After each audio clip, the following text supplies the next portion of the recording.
नमस्कार दोस्तों, कल देर शाम से लेकर आज सुबह तक मोदी समर्थक बहुत सारे लोग, ट्रोल्स, बीजेपी से जुड़े कुछ कार्यकर्ता और बहुत सारे अन्य भक्त लगातार यहां वहां व्हाट्सएप के जरिए, फेसबुक पर कमेंट करके या जहां तहां सोशल मीडिया पर मुझे गालियां दे रहे हैं, अश्लील शब्दों का इस्तेमाल कर रहे हैं और ऐतराज इस पर जता रहे हैं कि आपको मोदी को हर वीडियो में घसीटने की क्या जरूरत है। लेकिन अभी जो उनका ऐतराज है वो ऐतराज विनोद दुआ को लेकर, जो कल मैंने एक वीडियो बनाया था जिसमें थंबनेल में मोदी की तस्वीर भी है और है कि बीजेपी नेताओं के मंसूबे ध्वस्त, राजद्रोह का केस खारिज। उस पर ऐतराज है कि अगर विनोद दुआ पर राजद्रोह का मुकदमा दर्ज हुआ, हिमाचल में हुआ, उससे मोदी का क्या रिश्ता? आप मोदी को क्यों टारगेट कर रहे हैं? मोदी का फोटो क्यों लगा रहे हैं या हेडिंग में मोदी क्यों डाल रहे हैं? ऐसा बहुत सारे लोग कह रहे हैं। ऐसे मेरे कई वीडियो में लोग कहते हैं। जब भी मैं प्रधानमंत्री मोदी, उनके फैसले या उनकी नीतियों पर सवाल उठाता हूं, इस बार बहाना विनोद दुआ है। तो ये वीडियो जरा उनके लिए भी और आप सबके लिए भी कि हां, विनोद दुआ पर जो राजद्रोह का मुकदमा था, जो मुकदमा दर्ज भले हिमाचल में शिमला से कुछ किलोमीटर आगे कुमारसेन थाने में हुआ, मुकदमा दर्ज भले ही बीजेपी के बहुत ही छोटे नेता ने, राज्य भी नहीं जिले स्तर के नेता ने कराया, लेकिन वो मुकदमा चला। हिमाचल की पुलिस विनोद दुआ को गिरफ्तार करने की तैयारी कर रही थी। हिमाचल में बीजेपी की सरकार है, सब कुछ बीजेपी की सरकार की रजामंदी और सहमति से हुआ। राजद्रोह का मामला दर्ज होने से लेकर दिल्ली में विनोद दुआ को सम्मन भेजकर उन्हें हिमाचल के उस सुदूर थाने में बुलाने की कोशिश है। और जब सम्मन के बाद लगा कि अगर विनोद दुआ नहीं जाएंगे तो पुलिस उन्हें गिरफ्तार कर सकती है, तब विनोद दुआ ने तुरंत सुप्रीम कोर्ट का दरवाजा खटखटाया था। और उसके बाद करीब करीब 1 साल तक सुप्रीम कोर्ट में यह मामला चला। 1 महीना कम मान लीजिए, 11 महीने तक। 11 महीनों में विनोद दुआ को कई तारीखों का सामना करना पड़ा, अपनी दलीलें पेश करनी पड़ी। एक बड़े वकील को रखकर विकास सिंह उनकी तरफ से दलीलें पेश कर रहे थे सुप्रीम कोर्ट में। और उसके बाद कल जो फैसला हुआ, मैंने कल के वीडियो में भी बताया। लेकिन अब जिनको यह ऐतराज है कि इससे मोदी का क्या रिश्ता है, तो हां, मोदी जी का रिश्ता है। वो मैं फिर से आपको बता देता हूं, चाहे आप जितनी गालियां देना देते रहना, और अगर दिल और दिमाग से सुनोगे तो कुछ समझ जाओगे। और मुझे लगता है जितने संजीदा लोग हैं वो जरूर समझेंगे। पहली बात कि विनोद दुआ के खिलाफ उनके उस वीडियो में नरेंद्र मोदी की आलोचना वाले शब्दों पर बीजेपी नेता को ऐतराज था, जिसमें विनोद दुआ ने 30 मार्च 2020 के वीडियो में कहा कि प्रधानमंत्री ने लॉकडाउन के लिए पूरी तैयारी नहीं की थी, पीपीई किट से लेकर टेस्टिंग किट की किल्लत थी, प्रधानमंत्री की नीतियां लॉकडाउन से मुकाबले के लिए पहले से तैयार नहीं थी। और ये सब बातें भी कही कि जो प्रधान सेवक को बोलते हैं, प्रधानमंत्री को हमेशा अपने उसमें, चूंकि प्रधानमंत्री प्रधान सेवक खुद को कहते हैं, विनोद दुआ अपने हर वीडियो में प्रधान सेवक कहकर संबोधित करते हैं। और यह भी सवाल उठाया कि चाहे सर्जिकल स्ट्राइक हो, चाहे बालाकोट हो, चाहे पठानकोट आतंकी हमला हो, मोदी इन तमाम घटनाओं और हमलों का राजनीतिक इस्तेमाल करते हैं, वोट के लिए इस्तेमाल करते हैं। ये सारी बातें कही गई।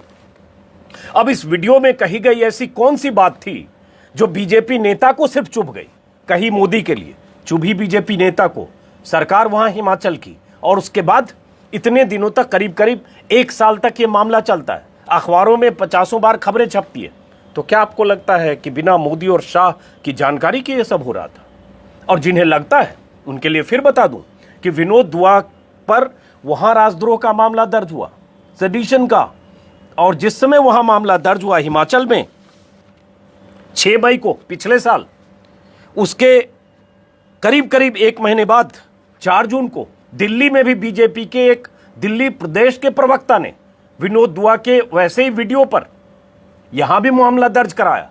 यहां भी कोशिश थी कि उनकी गिरफ्तारी हो जाए। यह अलग बात है, हाईकोर्ट ने उनकी गिरफ्तारी पर रोक लगाई, हाईकोर्ट से उन्हें राहत मिली दिल्ली वाले मामले में, लेकिन सेडिशन का मामला उनसे हटाया जाए, केस रद्द किया जाए, एफआईआर खारिज किया जाए, इसके लिए विनोद दुआ सुप्रीम कोर्ट में संघर्ष करते रहे।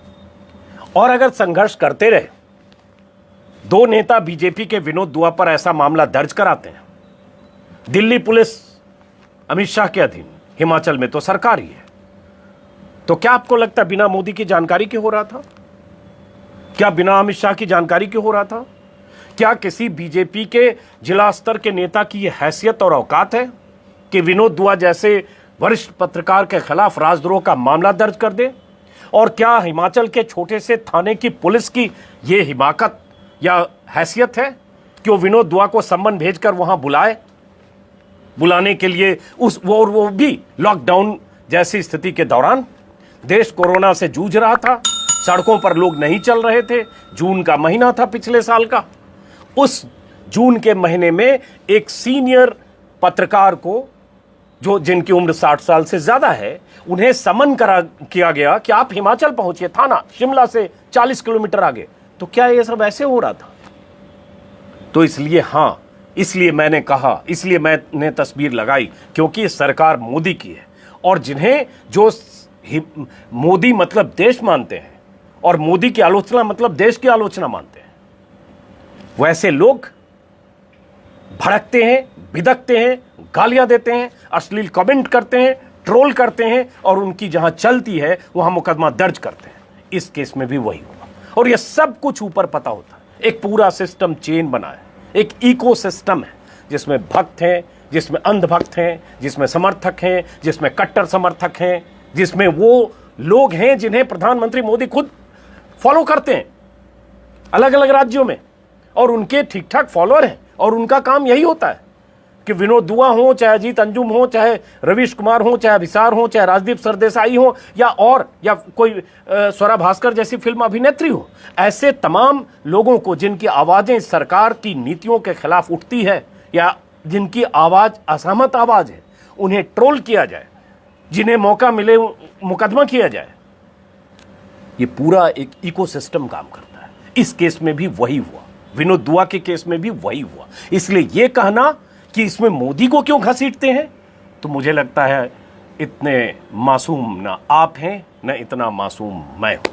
और इस केस में दोस्तों, विनोद दुआ के केस में जो कुछ हुआ, यह मामला मैंने बताया कि 30 मार्च 2020 का वीडियो था, और अगर आप आगे तक देखेंगे क्रोनोलॉजी, जिस तरह से तारीखें पड़ी, और उससे पहले आज के अखबार में, हर अखबार में सुप्रीम कोर्ट ने जो खारिज किया विनोद दुआ के खिलाफ सेडिशन के मामले को, राजद्रोह के मामले को, हर अखबार में मोटे तौर पर, हर अखबार मतलब कुछ अखबार में नहीं भी छपी, कुछ में छोटी छपी, लेकिन जैसे अमर उजाला में पहली लीड है, वैसे ही टाइम्स ऑफ इंडिया में बहुत प्रमुखता से छपी है, वैसे ही दैनिक हिंदुस्तान में पहले पन्ने पर छपी है, वैसे ही द हिंदू में प्रमुखता से छपी है, टॉप सेकेंड लीड मान लें, वैसे ही इंडियन एक्सप्रेस में प्रमुखता से छपी है, वैसे ही इकोनॉमिक टाइम्स के अंदर के पन्ने पर प्रमुखता से छपी है, और वैसे ही हिंदुस्तान टाइम्स में प्रमुखता से छपी है। अब सवाल उठता है, पहली बात, आगे बात करने से पहले, ये खबरें प्रधानमंत्री मोदी जी तक भी पहुंची होगी, अखबार वो पढ़ते हैं।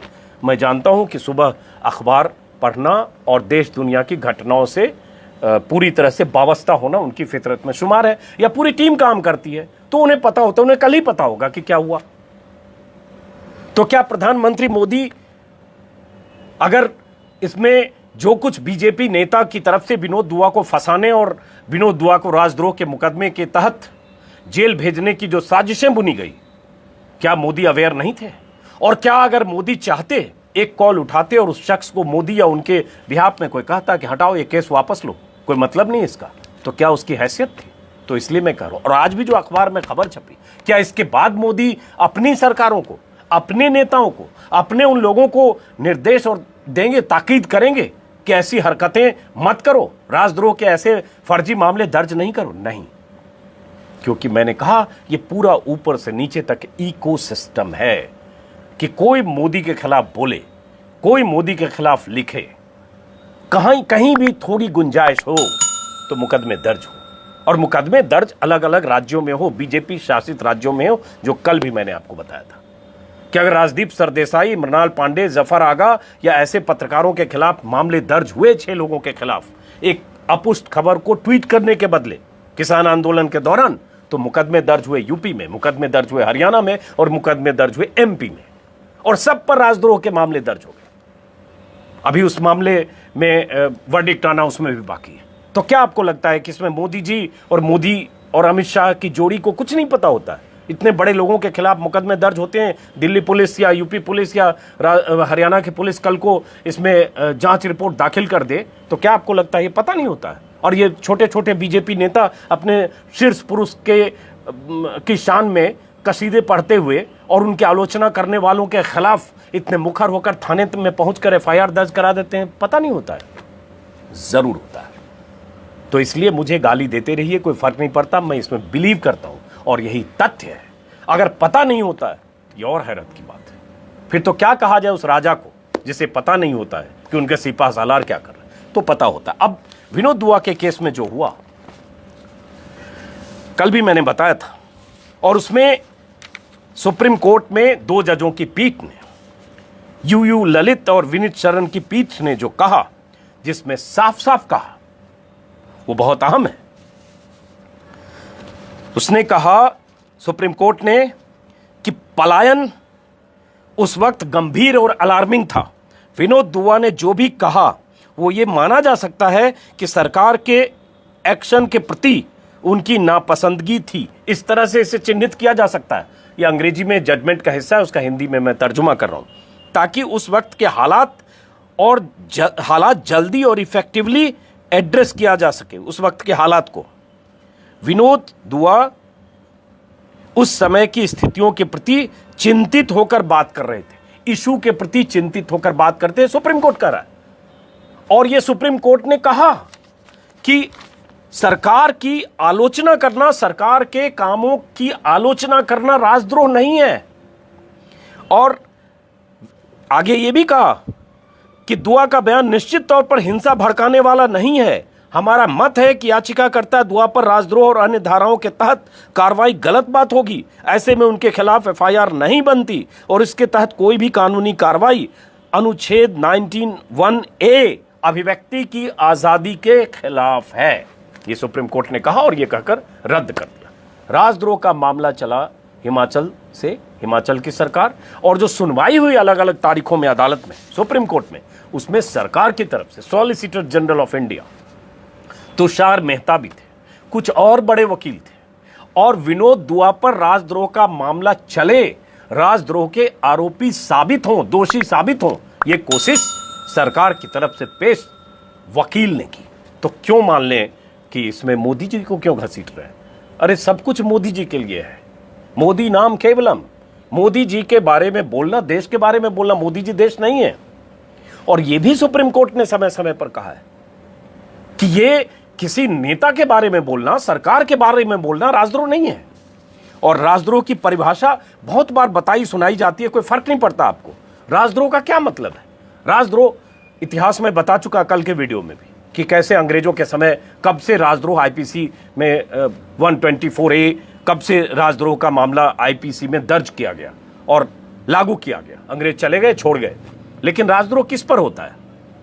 जब कोई आदमी अपने लिखे या बोले गए शब्दों या संकेतों में, विजिबल रूप में कोई ऐसा काम करता है जो किसी और तरह या करता है, या किसी तरह से घृणा या मानना या उत्तेजित करने का प्रयास करता है, या भारत में कानून द्वारा स्थापित सरकार के प्रति असंतोष को भड़काने का काम करता है, तो राजद्रोह का आरोपी है।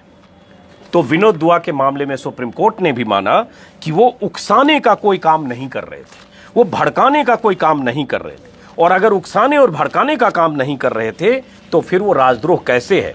वो सिर्फ सरकार की आलोचना कर रहे थे, और आलोचना करना किसी भी पत्रकार का अधिकार है, और पत्रकार अपने उन अधिकारों का इस्तेमाल कर रहा है जो उसे अभिव्यक्ति की आजादी के तहत भी मिला है।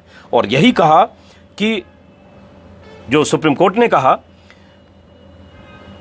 कि नागरिक को सरकार और उसके अधिकारियों द्वारा उठाए गए कदमों या उपायों की आलोचना करना या टिप्पणी करने का अधिकार है। यह अधिकार तब तक है जब तक कि वह लोगों को सरकार के खिलाफ हिंसा करने और सार्वजनिक अव्यवस्था फैलाने के इरादे से नहीं उकसाता है। धुआं के खिलाफ कोई अपराध नहीं बनता। ऐसे में अभियोग चलाना और बोलने और अभिव्यक्ति की आजादी का उल्लंघन होगा। तो ये साफ साफ है, इसमें तो कहीं नहीं है। विनोद दुआ ने अपने वीडियो में भी कहीं ऐसा नहीं कहा और सरकार सुप्रीम कोर्ट ने भी माना। और उसके बाद 1962 में केदारनाथ सिंह के फैसले में जो कहा गया, केदारनाथ बनाम बिहार राज्य के फैसले में, जिसका जिक्र मैंने कल भी किया, जिसका हवाला सुप्रीम कोर्ट ने दिया। तो दोस्तों बात यह है, गाली देने वाले दोस्तों, कोरोना का मिसमैनेजमेंट हो, कोरोना काल में श्रेय लेना हो, कोरोना काल में जब सब कुछ बेकाबू हो जाए तो चुप्पी साध लेना हो। जैसे कहते हैं रेत में शुतुरमुर्ग मुंह छिपा लेता है ताकि सब कुछ गुजर जाए, पता ही नहीं चले क्या हुआ। तो छुप जाना, चुप हो जाना, मौन साध लेना, और उसके बाद जब सब कुछ बेहतर हो जाए तो आकर कह देना कि हमने बहुत अच्छा काम किया। तो ये मोदी जी अगर करते हैं, इसकी आलोचना होनी चाहिए। अगर देश में हर अच्छा काम सिर्फ मोदी जी की वजह से हो रहा है, तो जब मोदी जी की आलोचना होगी तो आप कहेंगे भाई ये सरकार, राज्य सरकार, फेडरल स्ट्रक्चर, ये कैसे होगा।